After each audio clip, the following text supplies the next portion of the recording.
अध्याय का नाम है मेरे आध्यात्मिक जीवन का प्रारंभ।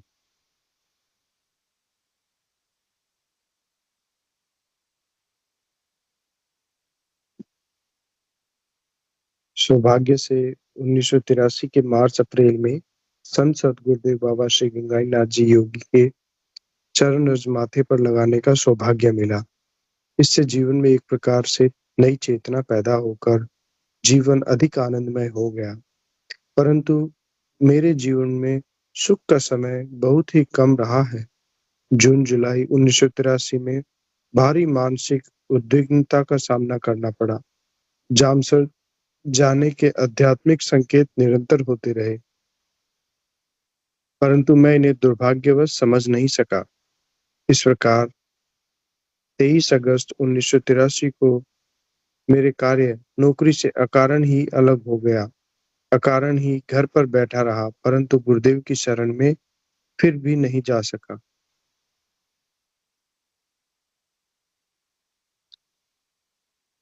दुर्भाग्य से 31 दिसंबर 1983 की काल रात्रि में वह बाबा जी भौतिक रूप से संसार को छोड़कर चले गए। प्रथम भंडारे की व्यवस्था के लिए सुजान देसर निवासी बाबा रामनाथ जी जामसर जाते समय बीकानेर स्टेशन के सामने मिले। उनसे बाबा जी के स्वर्गवास की खबर सुनकर तो जमीन के पैरों के नीचे से खिसकती नजर आई। बाबा रामनाथ जी ने भंडारे में चलने के लिए काफी आग्रह किया, परंतु भारी मन से उनसे क्षमा मांगकर गंगा शहर चला गया। मेरे भौतिक पिता का सहारा भी 3 वर्ष की अल्पायु में ही छीन लिया गया और आध्यात्मिक पिता इस प्रकार चंद दिनों में ही ईश्वर के सहारे छोड़कर चले गए। इस प्रकार भौतिक जीवन की तरह आगे का आध्यात्मिक जीवन भी मुझे संघर्षों में ही बिताने को मजबूर कर दिया गया। भौतिक जीवन का संबंध तो केवल जीविकोपार्जन तक का ही बहुत सीमित दायरे का था। उसमें भी भयंकर संकटों से गुजरना पड़ा। सुख नाम की वस्तु का आभास तक कभी नहीं हुआ। इस आध्यात्मिक जीवन का क्षेत्र तो सारे विश्व का मैदान है। भौतिक जीवन की तरह ही इस जीवन में भी विपरीत परिस्थितियों से संघर्ष करना ही पड़ेगा। यह स्पष्ट नजर आ रहा है। केवल ईश्वर के सहारे नितांत अकेले इस पूरे संसार के मैदान में बिल्कुल विपरीत और विषम परिस्थितियों से संघर्ष करने के लिए झोंक दिया गया हूँ। अर्जुन की तरह सभी रास्ते अवरुद्ध कर दिए गए हैं, मात्र एक ही संघर्ष का रास्ता खुला छोड़ा गया है। मुझे अकेले ही संसार भर की इन आसुरी वृत्तियों से जूझना पड़ेगा। यह देखकर कभी-कभी भारी निराशा का अनुभव करता हूँ। परंतु जब पीछे के जीवन पर नजर डालता हूँ कि किस प्रकार नितांत अकेला ही विपरीत परिस्थितियों को परास्त करता हुआ यहाँ तक आ पहुंचा हूँ, तो कुछ हिम्मत बनती है।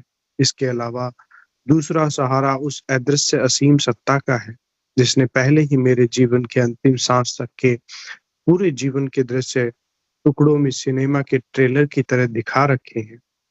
और आज भी वह पूर्ण सत्ता पग पग पर मेरा पथ प्रदर्शन कर रही है। मुझे प्रमाण सहित यह बता दिया गया है कि जो कुछ करना है वह पूर्व निर्धारित व्यवस्था है।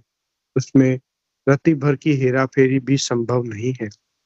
मुझे विषम परिस्थितियों में झोंक कर आध्यात्मिक आराधनाएं करवा कर कितनी शक्ति अर्जित करवा दी, उसका भी मैं हिसाब लगाने में असमर्थ था कि गुरुदेव अनायास ही इतनी अपार आध्यात्मिक संपत्ति विरासत में दे गए।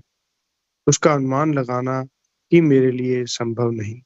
मैं स्पष्ट रूप से प्रत्यक्ष महसूस कर रहा हूँ कि मैं तो मात्र एक कठपुतली हूँ, जिसे असीम सत्ता अपनी इच्छा के अनुसार नचा रही है। मुझे स्पष्ट बता दिया गया है कि मैं इस भवसागर के आखिरी किनारे पर पहुंच चुका हूँ। उस दयालु सर्वशक्तिमान ने झुककर मेरा दाहिना हाथ अपने दाहिने हाथ में मजबूती से थाम लिया है। इस स्थिति में थोड़ा सा प्रयास करने पर ही मैं इस भवसागर से बाहर निकल जाऊंगा। मुझे स्पष्ट समझा दिया गया है कि इसके लिए मेरा प्रयास नितांत आवश्यक है। उसके बिना कार्य पूरा होना संभव नहीं है। कुछ इस प्रकार के दिशा निर्देशों और आदेशों के सहारे अकेला ही चल पड़ा हूँ। मुझे स्पष्ट बता दिया गया है कि किन घाटियों, दर्रों और भयंकर से भयंकर जंगलों और रेगिस्तानों को पार करता हुआ कैसे मैं उस सबसे उच्च शिखर पर पहुंचूंगा। संसार के लोग इस समय उस पूर्ण सत्ता के बारे में बहुत थोड़ा ज्ञान रखते हैं, परंतु पिछले कुछ समय से इन प्रयासों में अभूतपूर्व तेजी आई है। यह इस बात का स्पष्ट प्रमाण है कि उस परम सत्ता का अवतरण हो चुका है और तय क्रमिक विकास के साथ वह अपना प्रकाश तेजी से संसार में फैला रही है। जैसे जैसे सूर्योदय का समय नजदीक आता है, तारों का प्रकाश क्षीण होता जाता है। तारे अपनी सत्ता की इस गिरती हुई स्थिति को बिल्कुल पसंद नहीं करते हैं, परंतु बावजूद इन सभी तारों के विरोध के सूर्योदय का समय नहीं घटता। इस प्रकार जो ही वह उदय होता है, सभी तारों की सत्ता उनके यथास्थिति बने रहने पर भी लोप हो जाती है। संसार की आज ठीक वही स्थिति है। विभिन्न मतांतरों और धर्मों के धर्म गुरुओं को यह स्थिति स्वीकार्य नहीं है, परंतु तारों की तरह उनका भी कोई वश नहीं चलेगा। सभी पूर्ण असहाय होकर ताकते रह जाएंगे। महर्षि अरविंद ने इसे स्पष्ट देख लिया था, अतः उन्होंने उस शक्ति के अवतरण की स्पष्ट घोषणा कर दी थी। मैं स्पष्ट महसूस कर रहा हूँ कि जब मैं प्रत्यक्षानुभूति और साक्षात्कार की बात करता हूँ, तो संसार के लोग अविश्वास के साथ प्रश्नवाचक दृष्टि से मेरी तरफ देखने लगते हैं। उन्हें मेरी बात का बिल्कुल विश्वास नहीं होता। जब मैं नाम कुमारी और नाम अमल की बात करता हूँ, तो उनको बिल्कुल ही विश्वास नहीं होता। प्रत्यक्षानुभूति और साक्षात्कार की बात हमारे सभी ऋषि कह गए हैं, जिसे पिछली सदी में स्वामी विवेकानंद जी ने संसार के सामने दोहराया है। नाम कुमारी और नाम अमल के बारे में स्पष्ट रूप से संत गुरु नानक देव जी तथा कबीर साहब खुलासा कर गए हैं। परंतु तामसिक शक्तियों का एक छत्र साम्राज्य होने के कारण इस युग के मानव इसे समझने में असमर्थ हैं। इसमें इस युग का मानव दोषी नहीं है, यह तो युग का गुणधर्म है। अगर संसार की ऐसी स्थिति नहीं होती, तो उस परम सत्ता का अवतरण संभव नहीं होता। जब मैं सूक्ष्म शरीर और कारण शरीर तथा आत्मा की बात करता हूँ तथा उसकी प्रत्यक्षानुभूति और साक्षात्कार को संभव बताता हूँ, तो इस युग के लोग हतप्रभ होकर मेरी तरफ ताकने लगते हैं। इस प्रकार मैं देखता हूँ कि अगर मैंने माया के लोकों के परे के सतलोक, अलखलोक और अगमलोक की बात करनी प्रारंभ कर दी, तो इस युग का मानव पूर्ण रूप से विद्रोह कर देगा। जब माया के क्षेत्र में रहते हुए होने वाली अनुभूतियों का इस युग के मानव को ज्ञान होना असंभव लगता है, तो मायातीत लोगों की तो बात पूर्ण रूप से काल्पनिक और असत्य मानेगा। मुझे उपयुक्त आध्यात्मिक जगत के विभिन्न लोकों की जानकारी और प्रत्यक्षानुभूति काफी समय से हो रही है। इस प्रकार की सभी अनुभूतियां भौतिक जगत में भी सत्यापित हो रही है, परंतु मैं दूसरों को यह अनुभूति कराने की स्थिति में नहीं था। गुरुदेव के स्वर्गवास के बाद जब मेरे से संबंधित लोगों को ये सभी अनुभूतियां होने लगी, तो मुझे बहुत आश्चर्य होने लगा, क्योंकि मैं हिंदू धर्म के दार्शनिक पक्ष से पहले से पूर्ण रूप से अनभिज्ञ था, इसलिए मैं इसे बिल्कुल नहीं समझ सका। दर्शन शास्त्र के कई ल- लोगों से संपर्क करने पर पता चला कि जब सच्चा आध्यात्मिक संत अपने अंतिम समय के निकट पहुंच जाता है, तो वह तो वह उसे दिव्य दृष्टि प्राप्त हो जाने के कारण वह त्रिकालदर्शी हो जाता है। इस प्रकार शक्तिपात दीक्षा द्वारा सभी आध्यात्मिक शक्तियां किस किस व्यक्ति को सौंप कर जाना है, इसका पूर्ण ज्ञान उसको हो जाता है। अतः वह अपनी आध्यात्मिक शक्ति के बल पर उसे अपने पास बुलाकर समर्पण करवाता है और इस प्रकार समर्पण के समय शक्तिपात के सिद्धांत द्वारा अपनी सारी शक्तियां उस व्यक्ति में प्रविष्ट कर देता है। परंतु जब तक वह संत भौतिक रूप से इस संसार में मौजूद रहता है, सारी शक्तियां मूल रूप से उसी के अधीन कार्य करती है। जो ही वह शरीर त्यागता है, सारी शक्तियां उस व्यक्ति से में पूर्ण रूप से प्रविष्ट कर जाती है, जिसमें उस संत ने शक्तिपात किया था। इस प्रकार उस व्यक्ति के द्वारा उन शक्तियों का चमत्कार भौतिक रूप से प्रकट होने होने लगता है, तो धीरे धीरे सारी स्थिति उसके समझ में आती जाती है।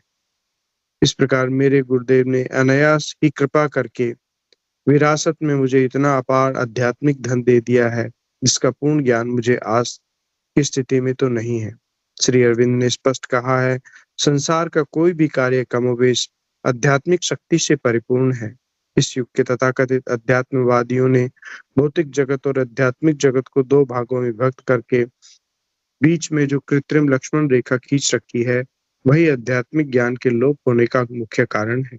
श्री अरविंद ने स्पष्ट कहा है, जो भौतिक सत्ता आध्यात्मिक सत्ता की अधीनता स्वीकार करके उसके आदेशों का पालन प्रारंभ कर देगी, उसी दिन धरा पर स्वर्ग उतर आएगा। 1 साल के कारावास के काल में ही श्री अरविंद को जो अनुभूतियां हुई, उनका वर्णन करते हुए उन्होंने लिखा है कि भगवान ने स्पष्ट बता दिया है कि जो लोग आजादी के लिए संघर्ष कर रहे हैं, उनमें मेरी शक्ति काम कर रही है, और जो लोग विरोध कर रहे हैं, वे भी मेरी शक्ति के आदेश से ही कार्यरत हैं। इस प्रकार सारा संसार मेरी शक्ति के कारण क्रियाशील है। मेरी इच्छा के बिना पत्ता भी नहीं हिल सकता। इस प्रकार हम देखते हैं कि संसार के सभी प्राणी कठपुतली मात्र हैं। जैसे जैसे परम सत्ता नचाती है, नाचना पड़ता है। इस प्रकार मुझे अच्छी तरह समझा दिया गया है कि जो कुछ होना है, वह पूरी पूर्व नियोजित है। उन्हीं अनुभूतियों के आधार पर मैं हर क्षेत्र में भौतिक साधन की कुछ भी परवाह किए बिना निकल पड़ता। आज तक की प्रत्यक्ष अनुभूतियों ने मुझे पूर्ण रूप से आश्वस्त कर दिया है कि भौतिक साधनों के अभाव में कोई भी कार्य नहीं रुक सकता। प्रारंभ से लेकर आज तक की मेरी वस्तु स्थिति पर जब मैं एक नजर डालता हूँ, तो पाता हूँ कि मेरे माध्यम से जो सत्ता अपनी शक्ति का प्रदर्शन कर रही है, उसमें मेरी बुद्धि और मेरी किसी भी शक्ति के सहयोग का रत्ती भर भी योगदान नहीं रहा। मेरे न चाहते हुए भी वह परम सत्ता मुझे अपनी मर्जी से नचा रही है। इसी कारण जो कुछ मेरे माध्यम से करवाया जा रहा है, उसके लिए मेरे अंदर कर्ता भाव बिल्कुल नहीं है। इस संबंध में मैं पूर्ण रूप से आश्वस्त हूँ। मुझे किसी प्रकार का वहम नहीं है। मैंने गुरुदेव की शब्दों में प्रार्थना कर रहे है कि मैं हर प्रकार से नाचने को तैयार हूँ। उसमें घाटा नफा आपका ही होगा। मैं तो मात्र मजदूरी का ही अधिकारी हूँ। मुझसे संबंधित लोग श्रद्धावश जब मुझे किसी कार्य का श्रेय देते हैं, तो मैं उन्हें स्पष्ट रूप से कह देता हूँ कि भाई, जो कुछ हो रहा है वह ईश्वर के आदेश और गुरु कृपा के कारण हो रहा है। मैं तो मात्र आप लोगों की तरह साधारण प्राणी हूँ। जो कुछ हो रहा है उसका श्रेय लेने का मुझे कोई अधिकार नहीं। मेरी महत्वाकांक्षाएं तो मुझे कुछ और ही करने को प्रेरित करती हैं, परंतु परिस्थितियों वश मुझे करना कुछ और ही पड़ रहा। अतः मैं यह झूठा श्रेय लेने का वो बिल्कुल तैयार नहीं। जय गुरुदेव, जय दादा गुरुदेव।